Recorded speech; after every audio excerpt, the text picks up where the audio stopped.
Hey fellow tankers, it's Mobius Y here with another video for World of Tanks console. Today is an episode of Tank Talk where we're doing a tank review of the Tier 9 British heavy tank, the Conqueror. This is a tank that I think is a giant piece of shit, if you couldn't tell from previous videos. Now, is that simply my negative bias and my poor experiences with this tank simply saying that? It's entirely possible. Is that my lack of capability in this tank that is saying that? That is also entirely possible. But as with everything, I try to back up my feelings and opinions with facts. And we'll get over those in a little while here with some hard stats. Once we get through this very first game, which is on Steeps. So right at the start of the game, I'm going to go to the northeast section on this map. This was one of my last several games in the Conqueror. I shared several of these games that I played in a string together when I was platooned with Punisher and Joe the Frogman, and using some of my stockpiled ×3 XP boosts because I was so sick of playing this tank. So I wound up saving two of the better games that I had for this episode of Tank Talk to try and showcase the strengths of this tank as best as possible, but also indicate its weaknesses as well. And I really don't think this tank's strengths outnumber its weaknesses by any margin. In my opinion, this tank is only good at one thing, and that is shooting stuff. Why is that? Well, it has a fairly decent rate of fire for a Tier 9 heavy tank. I can get the reload down to less than 9 seconds with the equipment and crew skills that I have on, and we'll go over those later, exactly what it was that I had on this tank. So it reloads decently quick. It's not a wicked fast reload by any stretch of the imagination. And also the gun handling itself is incredible. The dispersion when you are rotating the turret or moving the tank itself is really, really tight, combined with the very low aim time of 1.9. That is better than average, especially for a Tier 9 heavy tank. Usually a Tier 9 heavy tank will have around 2.7 or 2.9 aim time. For example, the T10 has quite a bit of aim time. It also has really good dispersion, very similar to the Conqueror's dispersion while moving. Slightly worse, but it's also the much slower aim time that makes the gun handling so different when comparing the two. The top 120mm gun also has some pretty dang good penetration values. The standard AP has 259mm of penetration, and the premium APCR has 326, so about as much as you would get from a lot of heat rounds at Tier 9, namely 330 pen heat rounds on a lot of Russian tanks, and some 340 pen heat rounds on a couple Chinese tanks. So it's very comparable to some heat rounds on a lot of tanks that are also used at this tier. So if you're ever in a pinch and you need to make sure that, or just give yourself better odds of actually doing some damage, you can load up some APCR. So that's about it for what this tank is good at. Most everything else, it's kind of just average or mediocre at, and I stress mediocre more than anything else. The one thing that gets me is people laud this tank as an amazing hill fighter, and I don't understand why, because this tank only has 7 degrees of gun depression in the console version. It did get buffed on the PC version up to 10 degrees, which would make it an amazing hill fighter, but it's only got 7 here on the console version. So I don't understand how 7 degrees of gun depression on the Conqueror makes it an incredible hill fighter and it works ridges like a boss, whereas 6 degrees of gun depression on the T10 makes it, oh my god, it's terrible at hill fighting, it can't crest hills whatsoever, it cannot fight on ridges or anything of the sort, it's only good on flat ground and going hull down. 7 degrees of gun depression does not an amazing ridge fighter make. That is my personal opinion on that one. And there was a lot of situations where I would be in the Conqueror and I would wish that I was in a T10 or a Wheezy 111-14 because one of those tanks would just be stronger for the condition that I would be in with the Conqueror. So I get knocked out of the game as we battle 2 IS-4s. I got a lot of XP in this game for doing all of my 2,410 damage to 2 Tier 10 heavy tanks and using a ×2 daily XP bonus with a ×3 XP multiplier boost from my garage, as I have quite a few stockpiled, and I was trying to bang out this tank so that I could research the Chieftain once and for all. And my opinion of the bad things don't really end there. This tank can't really side scrape because its side armor is total trash.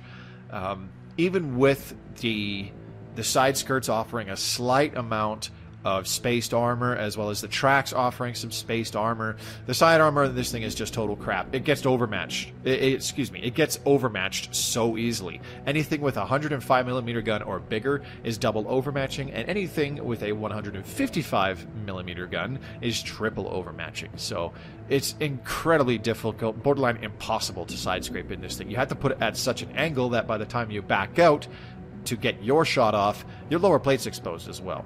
This tank is just riddled with weak points. It's not very mobile. Its top speed is very, very commonly only about 35, 36 kph, and that's in favorable flat terrain. If you're going downhill, you can sometimes see it go up to 40, but it's very, very rare when that happens. So we'll cover more of the armor in a little bit here. For now, we're just going to take a look at the package system and go through the packages for the Conqueror tank. So when you first get the Conqueror, you normally would start off with the 20-pounder Type A barrel, but you should fully research the Carnarvon so that you get the 20-pounder Type B barrel right away, which is just a better, more consistent gun. So you get a bit of a gun upgrade with that first package at the bottom. It should be free. Then this health upgrade package gives you the Conqueror Mark II turret, much better turret armor there. This second package that you'll have to research gives you the track and radio upgrade from this previous package, so you get a bit better hull traverse. This top package here gives you the 120mm L1A1 gun, but you won't be able to research it yet. Instead, you can get this bottom package, which gives you the Rolls-Royce Griffin engine first. You're still using the 20-pounder Type B barrel for quite a while after researching this, but you'll have the maximum maneuverability possible with the Conqueror. And lastly, you get this legendary 120mm L1A1 gun before moving on to the Tier 10 tanks, which will cost you about another 200 to 260,000 XP each.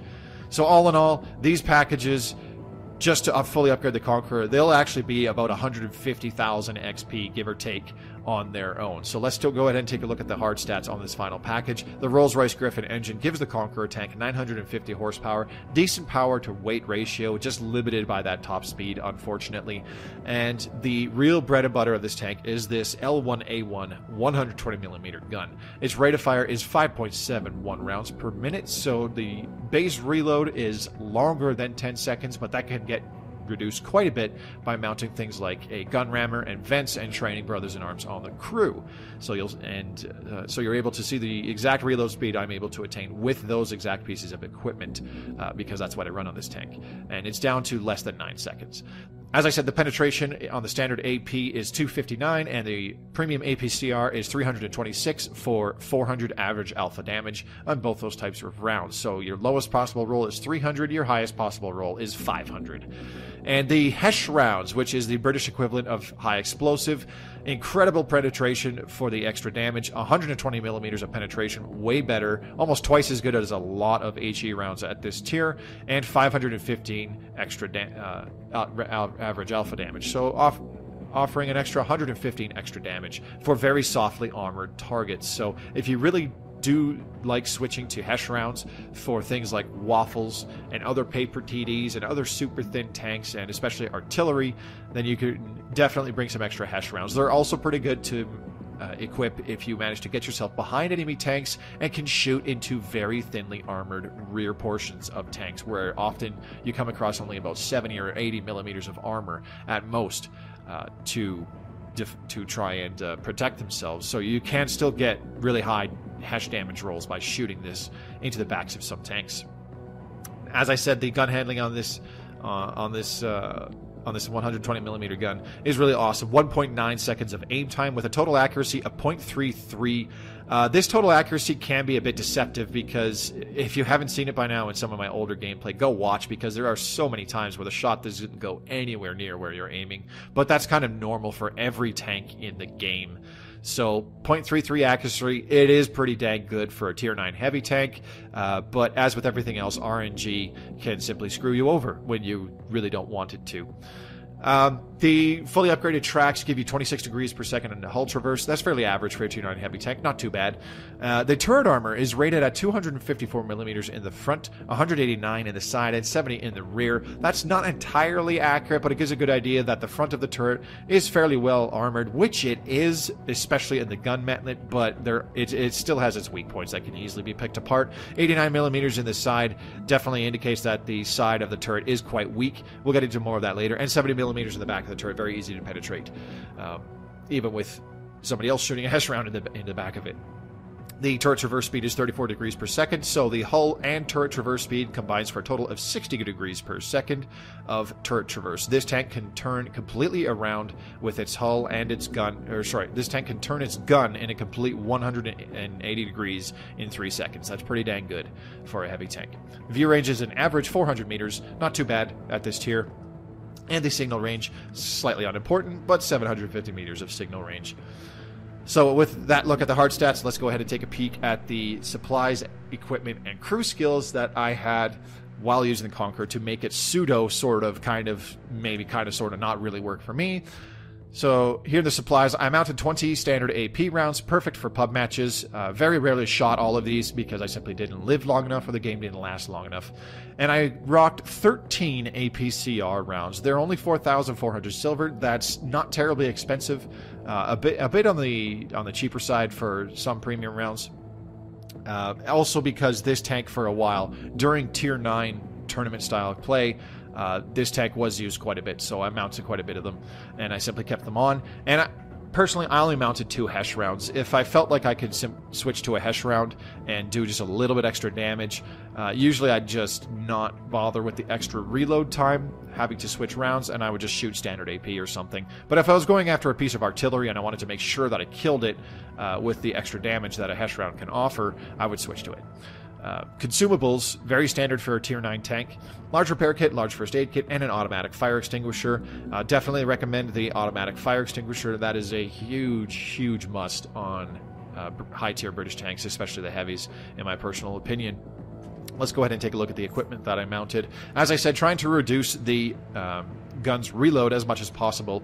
Large caliber tank gun rammer to help with that. Improved ventilation class 3, also to reduce the reload. And lastly, coated optics. This tank does not need things like a vertical stabilizer or an enhanced gun laying drive because the gun handling is so good. So the combination of gun rammer and vents improves the reload as much as possible with the equipment that you can mount, and the combination of vents and coated optics improves your view range as much as you can with the equipment that you can mount. The only other suggestion I might recommend for equipment to put on would be a vertical stabilizer if you just want the gun handling that much better, but it's really not necessary because it's so good on this gun with that fast aim time and that light dispersion. And lastly, let's take a look at crew skills. So at the time of recording this, my crew is in the Chieftain, but it basically had the exact same skills that are here. I had my essentials, mentor, brothers in arms, repairs, and sixth sense. Also improved the gun handling with snapshot, smooth ride. Improved the camouflage with camouflage, clutch braking for new maneuverability, and adrenaline rush because it's kind of a niche thing to have, but it's really handy on the Conqueror and the Chieftain as well. And the next skill that this crew was training was track mechanic. I overtrained this before getting the Chieftain, so it was pretty much just these other skills that the crew had when it was still in the Conqueror. So that's a look at some of the equipment and whatnot that I used while playing the Conqueror. Let's go ahead and hop into tanks.gg, take a look at the armor viewer as well as some detailed stats. Okay, here we are on tanks.gg. Now, the Conqueror on the PC version, on the current version of the PC, is very different from what we have on console. It has these spaced armor plates to give the turret much better protection. It also got a buffed, a much buffed gun depression increase, so it has 10 degrees of gun depression, making it a really good ridge fighter. However, we simply do not have these enhancements on console, at least not yet. So we have a much dumbed down version of the Conqueror, I'm going to say. As said, the front of the turret is rated at 254 millimeters, but as you can see here, it's only in the very front and directly around the gun mantlet itself. This gun mantlet is very strong. You get effective values of over 500 in some spots. It's extremely thick. Nothing's going through that pretty much. As you get to some other outside parts of the turret, it definitely gets a lot thicker. TDs shooting premium ammo can definitely penetrate the cheeks, especially on the left side, or your right side, I should say, because it's a lot flatter. The sloping on the right, due to the odd shape of the turret, makes it a little bit harder, but it's still possible to hit certain parts of those pieces of armor. Now, frontally, the Conqueror, as I said, it's still riddled with weak points. You've got this bottom piece of the hatch here is only about 114 millimeters thick, giving an effective value of 120 to 130. So anything you come across can easily penetrate that if they hit that right. It has to be this little flat piece right here that I'm pointing at, underneath where the top of the hatch is. Also, if the turret is turned even slightly in another direction to point at somebody else, somebody could still smack the turret cheeks. And if they have enough penetration, it's only rated at 240, 250 in some places. If they have enough penetration, or if they're shooting premium rounds, they'll still easily go through that, no problem whatsoever. Same thing on the left side. If you're turned even just slightly away, you're getting values on your turret cheeks down to 230, 240 millimeters. Also, another weak point frontally, if somebody's slightly above you, this plate above the gun mantlet is only 50 millimeters thick, so not only can you get overmatched by a 105 millimeter and higher caliber guns, but if they're above you, the effective armor is only about 80 millimeters by the time it's not an auto bounce angle. So that's an easy penetration right there, and artillery will do a shitload of damage if they land a shell there in the very top of your turret. The upper front plate, rated at 130 millimeters of thickness, even well angled, doesn't offer a heck of a lot of protection. By the time you get to really good protection values at about 250 millimeters, your side is exposed quite badly. It shows here a lot of it would get absorbed, but above the tracks, as I said, it's only 50 millimeters thick in the side armor, so it's pretty easy to penetrate there. Also pretty easy to just go through the drive wheel and get a penetrating shot there, provided the tracks do not absorb it, especially at extreme angles. And the biggest weak point is the lower plate. If you are not hull down, it's only 76 millimeters thick.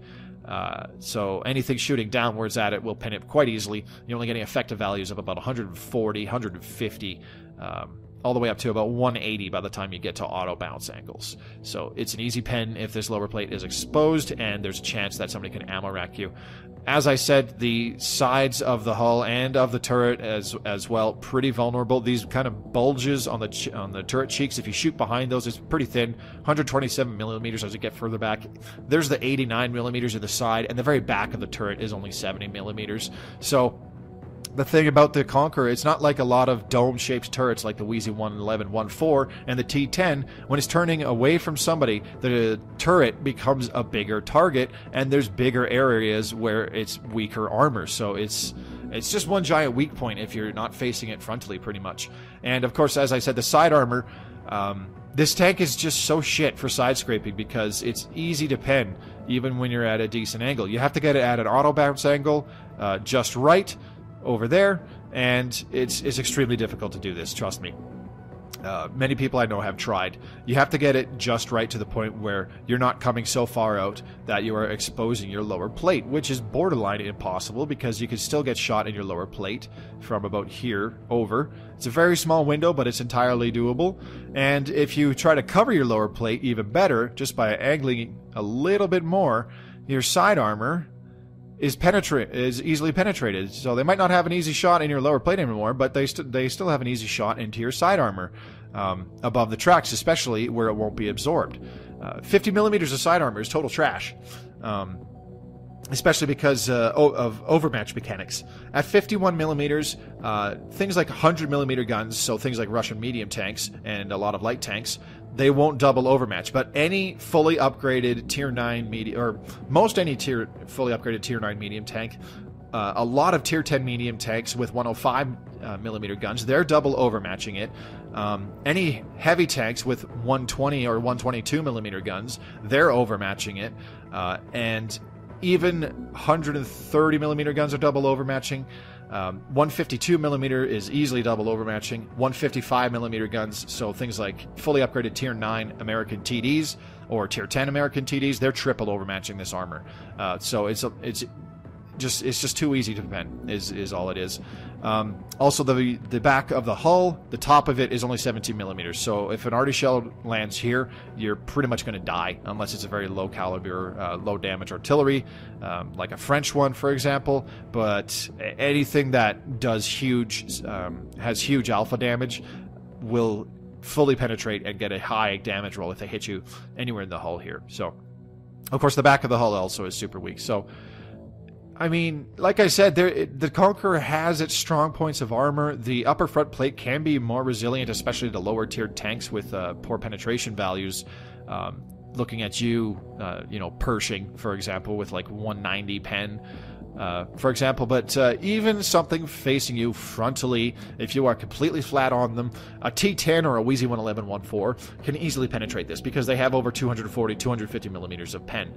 Provided they don't get a super low roll on their pen roll when they shoot, this is actually a pretty easy pen. There's also the turret ring just underneath the gun mantlet.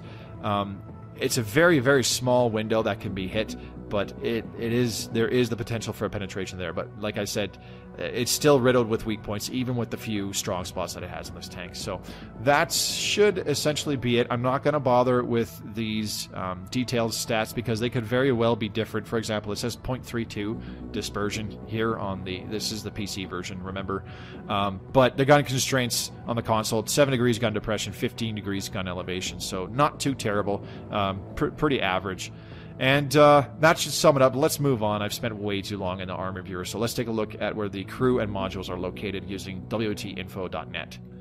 Okay, so here in the first picture, you can see from the front that not only does the Conqueror have a bunch of weak points, but it can also be crippled in its ammo rack with a shot to the lower right of the hull, or your lower left if you're playing this thing.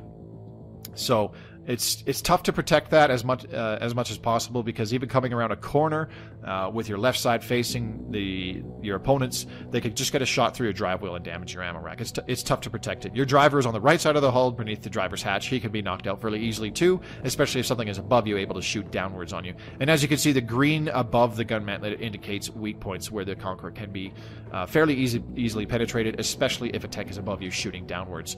The left side of the Conqueror, the entire front of the hull pretty much is where the ammo rack lies, and behind that you've got fuel tanks, and the entire ass end of the hull is engine deck. So it's very prone to either being ammo racked or to being set on fire if shot anywhere in the left side of the hull, essentially. So this is part of the reason why side scraping this tank is very difficult, because if you're side scraping out the left side of something, there's a chance that you'll still just get ammo racked or set on fire if somebody shoots you in the right spot. The turret, in the weak parts of the turret, if you manage to get side shots on here, near the front of the turret, around the little funny bulges around the sloping of the turret, is where the loader is. So you can really hurt this thing's reload speed by taking out the loader, and the entire back of the turret can be hit to knock out the commander, which will injure and hamper the entire performance of the tank. The commander can also be hit in the hatch at the top of the turret to be knocked out as well.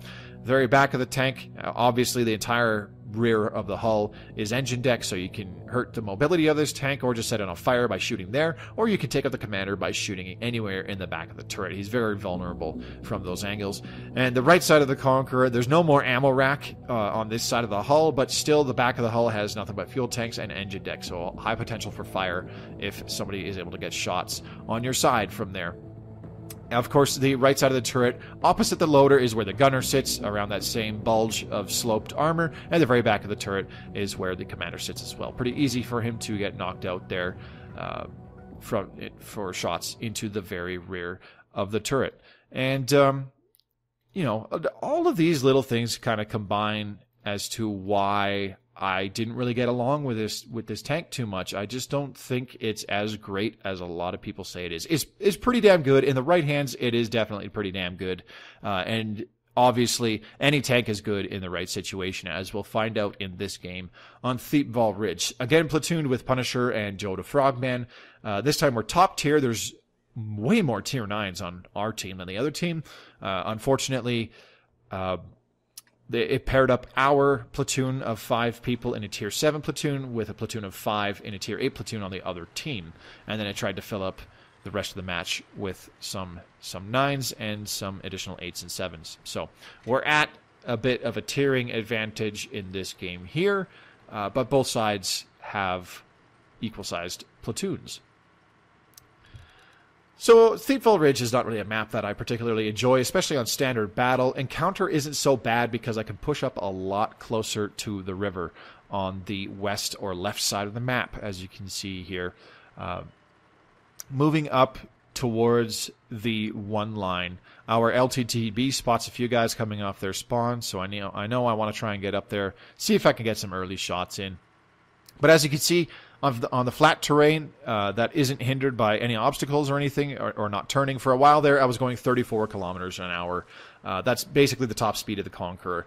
The T10 is more mobile than this tank. The Wheezy 111 and 1.4 is more mobile than this tank. Going back to a couple other things, I feel that the M103 is simply a better hill fighter as well, because the M103, if I recall correctly, has 8 degrees of gun depression on the console version. I'll have to double check that. I could very well be wrong again. And while the M103 also has its own weak points in the turret, especially from the front, they're actually harder to hit. They're actually harder to score a hit on, I should say. The M103 has to be turned quite far away from you, a good 40 or 50 degrees away from you before you can get an easy pen in the side or the cheeks of its turret. The Conqueror, not so much. It has bigger, more blatant weak points, even when the turret isn't really, especially when the turret isn't really pointing at you.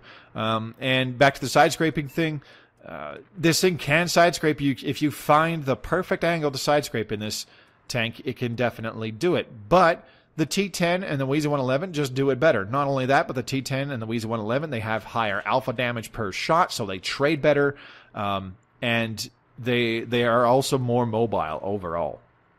So if there's something that the Conqueror is decent at, I just feel that there is a tank that can do that thing better than the Conqueror can. The only exception, as I said, is having that consistent shooting. Although the M103 and the T10 actually come fairly close, because, as I said, despite the T10 having really poor aim time in comparison to the Conqueror, it does also have good dispersion values on its top 122mm, and the M103's top 120mm is fairly comparable to the Conqueror's. Slightly worse dispersion and aim time values there, though. So this T10 on the other team, he felt like dueling it out with me. As you can see, I reflected one shot from him that was shot into my front, but a cheeky T-54 lightweight off to the left was able to get a pretty easy shot into my side armor, even from that far away, because I'd simply over-angled away from him. So he scores a hit on me, but I'm still able to duel with the T10 and take him out of the game. So off to my right, there's Punisher in an E75. He's taking on several people in a platoon of Tier 8 tanks, so I need to go over there and help them. I stayed to the high ground because they'll have a tougher time hitting my frontal weak points if I'm on higher ground. Unfortunately, my shot on the Object 252U, not really the best aimed. He also angled sharply right before I pulled the trigger, so it didn't pen there. But in trying to back up and protect himself from both me and Punisher, he over-angles his side, and I'm able to put one through his side very easily. T-54 lightweight, still being a cheeky little bugger, puts one more shot into my side armor. No problem. Going to put the pressure on these guys up here. This E75 backs up way too far, loses a lot of HP to both me and Punisher double-tapping him, and just before I take him out, the 54 lightweight pops me one more time. This guy's taking quite a few chunks out of my HP, and there's not much I can do about it aside from try to stay behind this rock. But in doing so, I lose my angles on these guys that are beneath it. Frogman takes out the 252U. Punisher doesn't quite finish off the Motherland, so I simply decide, let's just go for it. We close in and take out the Motherland. So now the other team has lost half their tanks. They're down 7. We're down 5. Pushing up towards their spawn point. I forget how to drive. Get stuck on the little slope there and reposition ourselves. So our next target is essentially this T-54 lightweight, because he needs to be taken down. He could be a very dangerous late-game closer if this game manages to wind up being very close for both teams. So I badly lined that shot up. I was already pointing at the ground, but it went horribly low anyways. Both teams have lost 2 more tanks additionally. We're up to 9 kills. Other teams up to 7 kills. GW Panther scores another one, so there's also artillery to still worry about. So right after that, we take out the T-54 lightweight. So it's just going back and forth, back and forth. We're still up 2 tanks, but things are dying left and right. Whenever we lose a tank, they lose a tank. Whenever they lose a tank, we lose a tank, is essentially how it goes for those previous few minutes there. So looking at the map and the scoreboard, there's a lot of tanks down towards our number 2 spawn. Both the light tanks are down that way. The medium tank is down that way as well. And the Scorpion G tank destroyer is over there. So we know there is still a Wheezy 132 Alpha Chinese light tank. There is still a Hawk 12 German light tank. The GW Panther German artillery is still in play. And just before the 9-minute marker, the Panzer 38 Mutz Czech medium tank gets taken down. So down to 9 minutes left in this game. I'm simply trying to get Frogman to regroup with me so that we can group up and gang up on these light tanks together. Punisher heading to the south with our other friendly heavy tanks to try and cut off the light tanks from escaping down into the southern parts of the map. So cutting across the trench fields in pretty much the middle of Thiepval Ridge, I get spotted, not sure what from. At first it looks like it was the Scorpion G, so I try to line up and get a shot on him. Scorpion G takes out a friendly Tiger 131. Punisher takes him out after a friendly also pops him with shot as well. I'm still spotted, so thinking it's the Wheezy 132A, I head in his direction, and then the Hawk 12 puts a shot into my side armor, getting an easy pen on me from there. I immediately turn my attention towards the Hawk 12 as he has the most health right now, so we need to whittle that down. Frogman's still really healthy. He goes in, starts brawling with the Hawk 12. I try to line up a shot on the Hawk 12, getting the first damaging shot into his side for 370, taking off a big chunk of his HP. He's still trying to circle Frogman and chip away at his HP. Seeing me still coming, he gets a little smarter and bugs out, but our light tank comes in. Right as I'm about to line up a shot, he rams him, and I simply line him up while he is immobilized and finish him off for the final 250 HP. So after all that infighting, we're down to one last enemy light tank, the Tier 9 Chinese Wheezy 132 Alpha light tank. So at this point, it's just me, Punisher, and Frogman, plus our 2 remaining teammates chasing this guy down. The game was a lot closer than it looks like. It does seem like we still have a third of our tanks, but several of us are kind of banged up. Punisher has only about half of his health. I'm down to less than half my health. Frogman lost a few chunks of HP, especially to the Hawk 12 light tank during the last fight. And our own T-29 and T-54 lightweight have all lost a portion of HP. So if this Wheezy 132 Alpha played his cards right and was very, very sneaky and deceptive, there was a decent chance that he could have singled us out into individual one-on-ones and possibly taken us all out. So we tried to simply cut off his escape routes and get multiple firing angles on him at the same time. While he's busy dealing with one person, another person is able to line up a shot on him.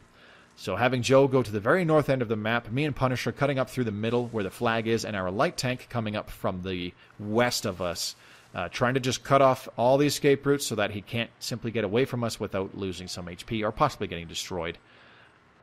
Cresting over this ridge here, he gets this little spot on me. Unfortunately, I don't line up a shot until the very last second.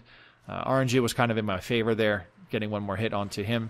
Punisher lands a hit as well at long range with the E75, taking him down to 30 hit points, which Frogman finishes off right at the 6-minute mark in this game, eking out a win for that one. So finishing off this game, definitely one of the better ones that I've had in the Conqueror. 3,924 total damage dealt for 14 damage ribbons. Not all of those were penetrating shots, as if you recall, I set the Edelweiss on fire very early, and I got a couple damage ribbons off that. So that should sum it up for today's episode of Tank Talk of the Tier 9 Conqueror British Heavy Tank. Like I said, in the right hands, this tank can be very, very effective, but then again, just about any tank in the game can, except for maybe the Challenger. And I understand why a lot of people like this tank. I just did not get on with it, and I think it's a hunk of junk. That's my personal opinion. Largely because there are almost every aspect, there is a tank that does something better than the Conqueror. The one thing that the Conqueror is really good at that pretty much every other Tier 9 heavy tank can't really compete with is it has an awesome and consistent gun. Apart from that, something else does something way better. The E75, the T10, and the Wheezy 111-14 all have better side scraping potential.